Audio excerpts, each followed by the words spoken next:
Good afternoon everyone. Guys, have we had a wild couple of days? So this video is going to be focused on Vladimir Putin and how his advisors are telling him to use tactical nuclear weapons, the situation, nuclear doctrine, and some of that context. What I also want to do is I want to do another video later on these, look at the outbreaks that we're having, the biological outbreaks, I guess if you want to call them that. You know, you've got the E. coli in the UK, there's also been an outbreak of E. coli in the US, we've got bird flu, we've got contaminated water. Now, I want to do a separate standalone video about that, but if you remember from my video a couple of days back, where I talked about the top 10 civilian targets if you were, a hostile nation to attack. Guys, they tick all the boxes. So I'm going to do another separate video on that with a lot of speculation and connecting dots, and that'll be just my speculation, my thoughts. But today, guys, what I want to talk, like I said, I want to talk about the Russian situation. Now, a lot of people don't actually realise that at the end of the Second World War, Winston Churchill wanted to attack Russia, and well, let me read you a little. So I'll put the links in the description to this, guys. But if you thought blah blah blah, so concerned was the Prime Minister Winston Churchill that in the spring of that year, 1945, his chiefs of staff, he ordered his chiefs of staff to prepare a plan, Operation Unthinkable. I mean, that's wild in itself. To attack the Soviet Empire. The top secret plan was so sensitive that only Churchill's immediate circle of military advisors were privy to the blueprint. The detailed proposal, which may seem fanciful today, sought to claw back East Germany and Poland, which had fallen under Soviet dominion. Churchill felt particularly guilty over the fate of the Poles, who had fought valiantly for the Allies during the war, but whose future was now dictated by Stalin. If Churchill wanted to act, he knew time was running out. The United States were about to move vast numbers of their troops and ordnance out of the Far East for the assault on mainland Japan, leaving Western Europe at the mercy of Stalin. Furthermore, demobilisation would start after VE Day and would rapidly reduce the size of the British Army and their capacity for offensive action. And guys, look where we are today. We have an absolute shadow, a shell of a military that we used to have. And you can't just throw money at these things. They take time to build up, a lot of time. You need to train your privates. Your privates need to be taught how to be NCOs. Your NCOs need to learn how to be senior NCOs. Your officers need to learn how to command and control. It's not as easy as just giving people weapons, as we've seen in Ukraine. So that's kind of the context of this video, this East versus West. It's not a recent thing. It's literally been going, it's been going on a long time, guys, all right?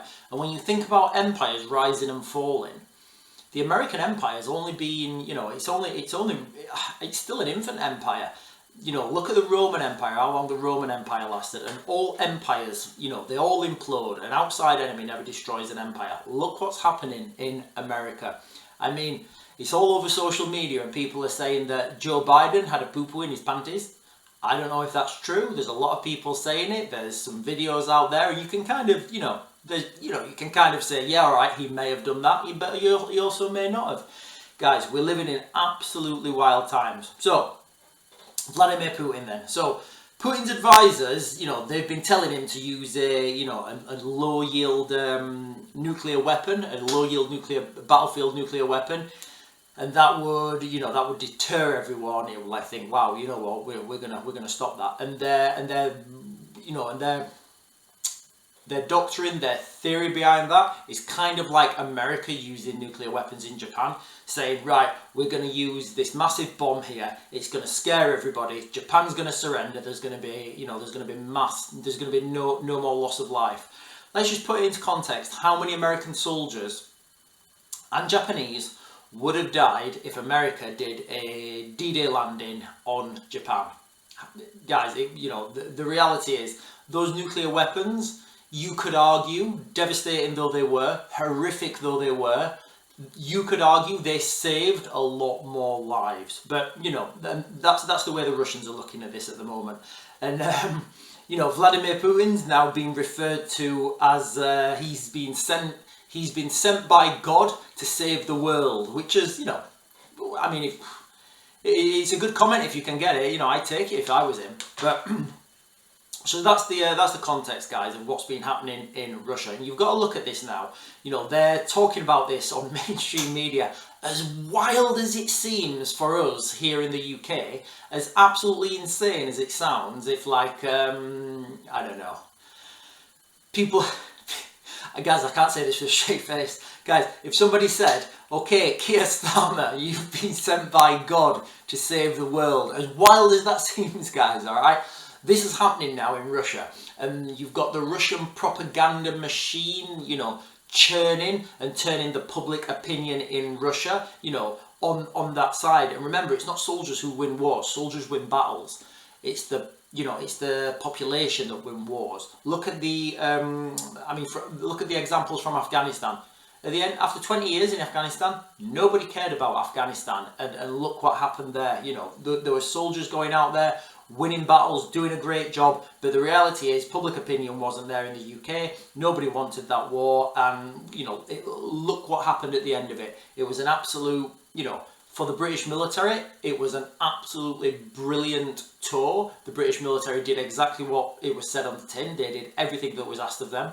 And then the political class got involved. They started their scheming, their backstabbing, their back deals, their vote winning, you know, policies, and it all just went downhill from there, guys. All right, so let's talk about the Russian doctrine then. So the Russian nuclear doctrine. So you know, they're talking a lot at the moment in Russian media about the use of nuclear weapons, use of tactical nuclear weapons, use of strategic nuclear weapons.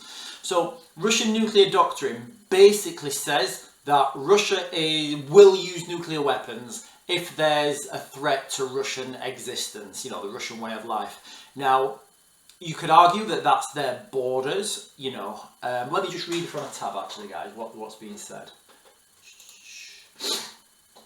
So this is from Putin then. He says, this doctrine, and again, it's a translation. This doctrine, so the Russian nuclear doctrine, is a living instrument, and we are carefully watching what's happening in the world around us, and do not rule out making some changes to this doctrine, Putin said, according to RAA Novosti. I don't think such a case has arisen yet. So what he's saying there is basically the nuclear doctrine is, you know, what I said, they will only use nuclear weapons if there's a threat to Russia, as in the Russian borders. He's saying he doesn't see that's happened yet, as in a threat to the Russian borders, but these documents were written by men.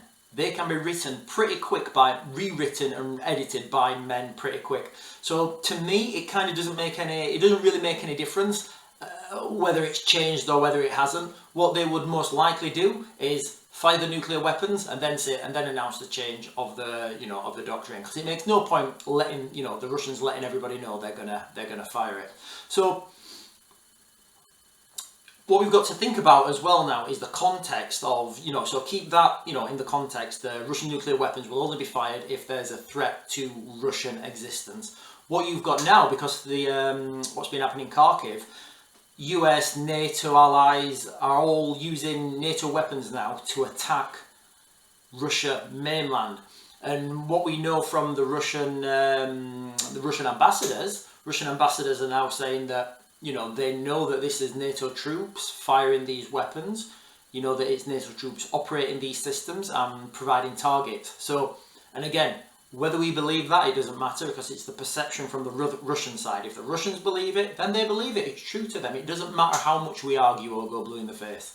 So, whether that's, you know, I don't know, think of an American name, John Smith, I don't know, you know, Colonel Smith or whatever, Sergeant Special Forces, J.R. Smith, whoever or whatever, whether that's him stood at the side of a Ukrainian telling him exactly what buttons to press, or whether they're doing it themselves, it doesn't really matter. But the reality is the Russians now believe that it's NATO attacking them inland in their own country, which is obviously, you know, that then borders on that nuclear doctrine. Now, where that Overton window expands and when something happens outside of it, we don't know.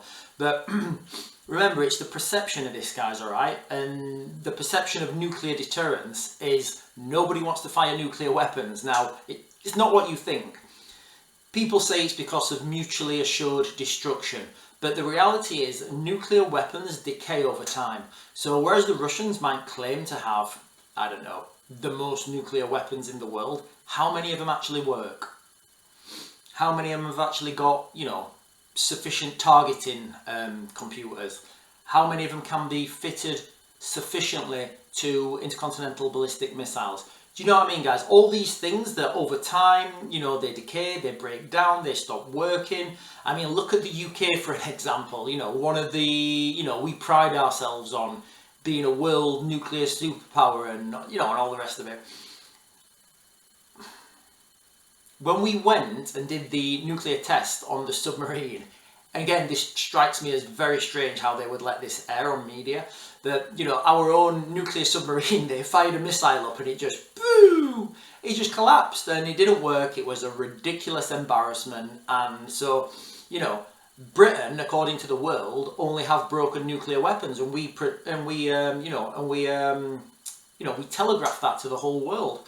So this is kind of why nobody wants to use a nuclear weapon, because if you say, right, I'm going to nuclear strike you, and you do a nuclear strike and it just goes, phew, and nothing happens, first of all, you're left with egg on your face. And then it's kind of like if you pull a gun on somebody and then pull the trigger and it goes click, that's kind of like, well, you were just about to do this to me, so I'm going to do it to you. And then the other side don't want that risk of the other team's nuclear weapons actually working, because once you cross that bridge, you know, you can't really go back. So that's, you know, there is what people say, you know, it's nuclear mutually assured destruction, but the reality is a lot of this kit's old. It's I mean, I guess, you know, it's Cold War stuff. It'll have been in storage a long time, you know, and there'll be so much stuff going wrong with it. What I will say though is the Russians have the Kinzhal missile system, and that is a hypersonic missile. Now that has been tested and tested and tested in Ukraine. It's not been tested with nuclear weapons, but that can be nuclear tipped. Europe really does have no early warning missile defense at all. You know, I can assume that there'll be something from, you know, there'll be some sort of stuff from satellites or something, but the reality is, if, you know, if the Russians decided to launch an attack on, I don't know, let me think, Krakow, Prague, Berlin, countries close to the border of you know, Ukraine, there wouldn't really be any time to react, and those, you know, those places would just be, you know, they'd be hit, and they'd be hit so bad, and there's pretty much nothing that anyone could do about that. And this is all because of the peace dividend, guys. All right, we stopped spending on our military at the end of the Cold War, you know, whereas Russia, they continued. Russia also stopped spending money on their military in such a way, although they spent it in different places. Whereas the West spent a lot of money on infantry, special forces, light mobility troops, having the ability to project a small force, strike, hostage rescues, you know, take out gang. I'm thinking about the Sierra Leone incident now, guys, with the West Side Boys. Was it West Side Boys? You know, and do these sort of operations. Russia, they just put all their money into nuclear weapons and nuclear delivery systems. You can argue both cases are equally, you know, equally as well spent with their money, but what you're seeing in the battlefield is Russian troops are not up to the standard of NATO, but, you know, have the Russians got more nuclear capability? The reality is we don't know. Like we said, nobody wants to use nuclear weapons, because if they use them and they don't work, it's kind of egg on your face, and you just put a big target on yourself saying, yeah, sorry, we were going to attack you with nuclear weapons, but please don't attack us because we don't have any. You know what I'm saying, guys, right? I feel that's the more, you know, the more realistic, you know, the more realistic reason. So this all started to escalate even further once the Russians did this attack onto Kharkiv. It opened up a new phase in this war by allowing Western weapons to be used in mainland Russia. This wasn't happening before Kharkiv, it was happening after Kharkiv. That's the reason why. So the reason the West did this was because, you know, the West have already agreed to deploy troops if there were, what's the words we said, you know, the significant, if Russia makes significant gains in the east of the country. If they encircled Kharkiv, which is what they were trying to do, I still think they're going to try and do that, but if they managed to encircle Kharkiv, there's no way Western troops could not have been deployed. So what I think this was, letting Western weapons attack targets inside Russia, it was kind of like a last-ditch effort to stop the West having to deploy troops. Excuse me. Can you imagine the media crisis if, you know, Western troops were coming home in body bags in such numbers that have been reported in the Ukrainian side? Let's not forget that the UK, our 20-year deployment in Afghanistan, we lost 457 soldiers, which is absolutely devastating. Each one of those soldiers has a family, they have a story, they have a life that's gone, and that's not coming back. The amount of life that's being lost in Ukraine at the moment, guys, the reality is we don't know, but we do know we're losing people. There's that much going in. That many people are dying a day, guys, all right?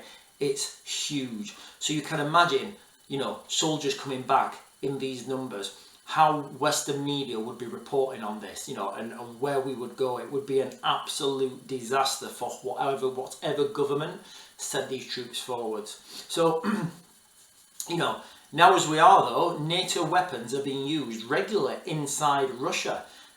What we need to think about is mission creep. So again, remember what the Russians think. Whether it's happening or not, it makes no sense to even consider it, but this is what the Russians think.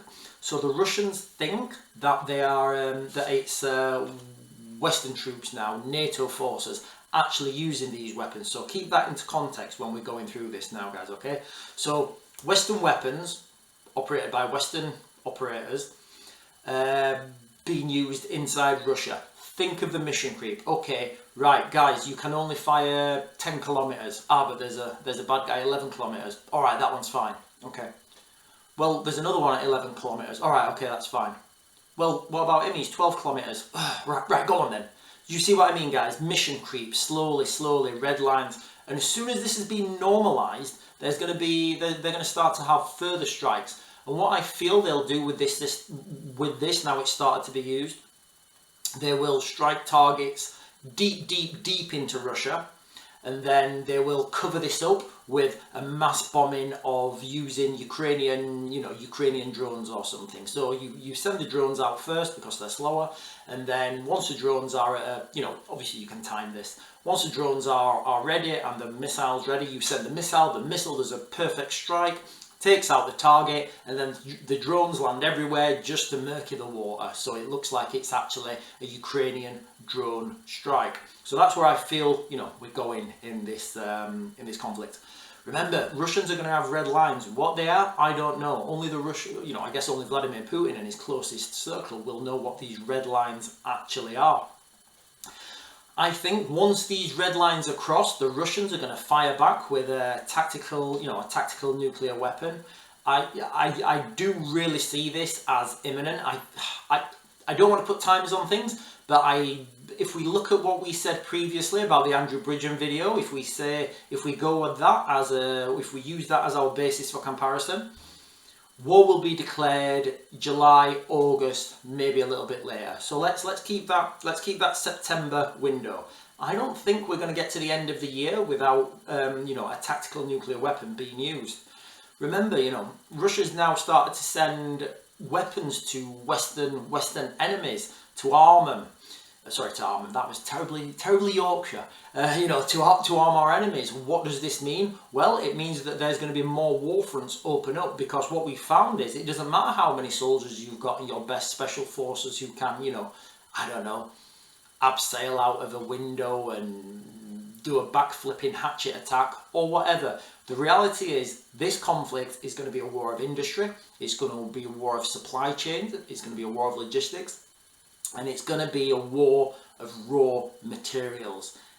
I did a video yesterday, I kind of only touched on it, about the Russian and French conflicts in Africa over minerals. A lot of these minerals will be for the military industrial complex, and what we're seeing now is we're seeing lines in the sand, and this is only escalating further and further. It's kind of like when you're in when you're at school playing football and you're choosing sides, and when everybody's chose a side, that's when you have the kickoff, guys. Guys, I'm going to leave it there. I'm going to do another video later on today about the E. coli and, well, what I said at the beginning of this video. I do think it's really suspicious what's happening. I'm going to point some, well, I'm not going to point some, yeah, I am going to point some fingers, guys, but I'm going to do it in a speculative manner, and it's just going to be my opinions, my thoughts, my speculation. Maybe this is true, maybe it isn't. The reality is we'll never find out, but it's really interesting that my video on the top 10 civilian targets that are to be attacked, all these things tick the boxes, but we're going to talk about that later, guys. I'm going to mag to grid, and I'll see you later.